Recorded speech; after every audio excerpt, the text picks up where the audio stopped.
My name is Maria Isabel Reina Saldivar.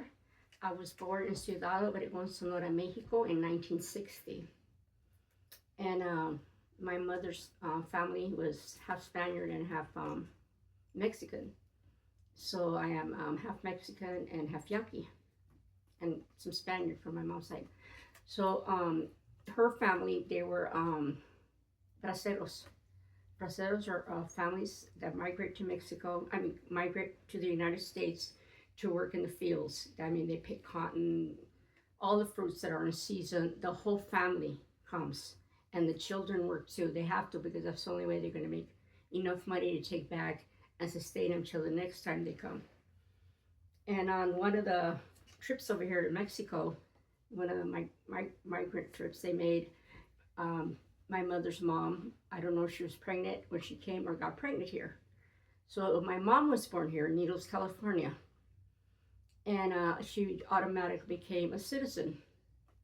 After the work was done, and they would go back to Mexico. They had little homes and some property, and they didn't want to stay here. They just came to work, basically, out of necessity. And okay, so that they took me back to Mexico. My mom got married, um, had 11 children. I'm the 11th child of 11 children.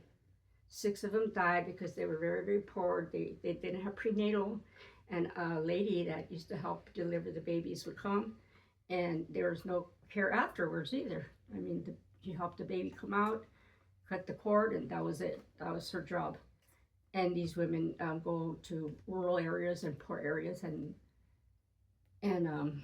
six of the children died because I don't know, different reasons, but five survived, and I'm one of the survivors. So after she got married, and she had a hard life in Mexico too. She married someone that was impoverished. We all lived. I don't have a very clear memory. I was only two or three, but I hear the stories. And we lived in a very small house, maybe one bedroom, um, no running water inside the house, no bathrooms. They used outhouses, and well, my mom decided to leave that life. She was a citizen. She didn't have to live like that. And my father was not a very good husband or father. So she made that decision between her and my brother. My brother used to sell chicles and shine shoes to help my mom make money. And my mom ironed, washed clothes. And I don't know how they did it, but they saved enough money to bring all of us in a train to the border over here in Arizona, San Luis, Sonora, Mexico. And oh, I think we stayed with my uncle because she had family over here, but she just had to decide to make that choice. And she got a job over here. Well, we got a small apartment, very small, with dirt floor, no air conditioner. I mean, and Arizona is hot, very hot, like 115 degrees. And my mom, the only thing she could do was clean houses and cook. She had no education, she had no skills, but she was a good housekeeper.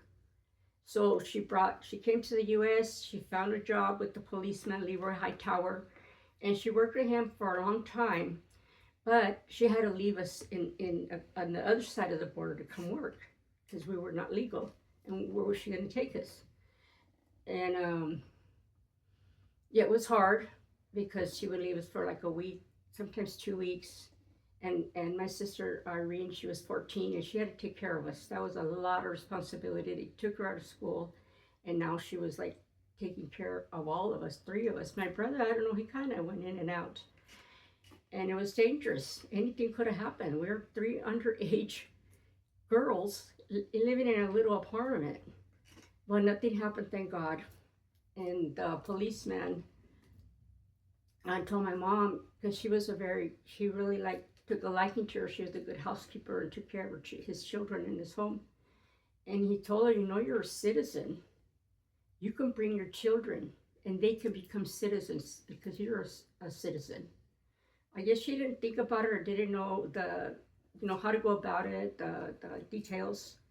And he put that in her mind. He said, I'm going to help you. I'm going to help you bring your children. And thank God, because it was awful. When she used to go, we were happy to see her, and we didn't know she was coming this weekend or next weekend. But the separation was hard for her. Imagine, it was a really hard choice to do, but she did what she had to do, and we survived. And we would be alone till the next time. Well, one day, the policeman came with my mom to the little house, and she says, we're going to the other side. We're going to the United States. You guys are going to become citizens. Well, I didn't know what was going on, citizen, no citizen. And well, we were just happy, that we were going to be together. And he brought us across the border. We packed what little we had. We didn't have much. And it was a very happy day. We were all happy just to be together. He took us into his home to live with his family, and we had to share rooms with his kids. He had, like, I think 3 or 4 kids, his wife and himself, and now my mom and us 3. But we didn't live there very long. It was just, we found a place to live. My mom did find a place to live, a very small apartment, and it was the worst apartments in Yuma. They were small, no air, no floor, no carpet, no tile, just a painted slab of cement. And I remember it was roach infested. I never saw roaches in Mexico where we live, but these apartments are very, very gross. Well, we didn't live there very long. My mom and my brother and my sister managed to get money and bought a little house for $4,000 in 2220 Walnut Avenue. And I think it was like, I don't know if it was 4,000 or 7,000. Well, we lived there for a while, and then it was different. It was exciting. It was new. I made new friends, and we used to play outside. I love that we used to play. We played till the sun went down, rode bikes, no cell phones, no computers, no nothing. We used to play Red Rover, Green Light, Red Light, Simon Says, and baseball. And it was a lot of fun, because in Mexico, I don't remember my life there because I was very little. And I just, want to talk about that, talk a little about myself. I'm not going to go big into detail, but I also was married young, got pregnant young, divorced at 18. By the time I was 18, I was divorced, a single mom, and supporting myself. So but I had to do it because I was not in a good situation. I did not have a very good husband, and he was a legal immigrant, and I helped him. I didn't even know that what he was doing. Maybe that was his plan. Who knows?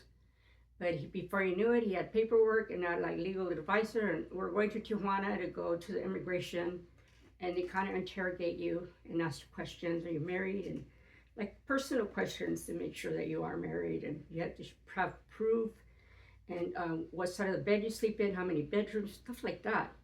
Well, I really didn't know what's going on, and then he explained it to me while I'm getting my papers, and this is the process. Okay, so I ended up leaving him, like I said, and I supported myself and my daughter. I had many jobs. My first job was sorting tomatoes in Sacramento. My mom sent me over there for a summer, and I liked the money. I never had money to myself, and then I came back, and then I left my husband, and I became a single mom, and it has been a struggle, and I've had to do many jobs because I've been on survival mode for a long time. Finally, I figured out I need to go to school. I didn't like school. I dropped out, and I was a teenage mom and a battered wife, and now single, alone. My mom died when I was 18, and I figured out I working on tomatoes and sorting oranges.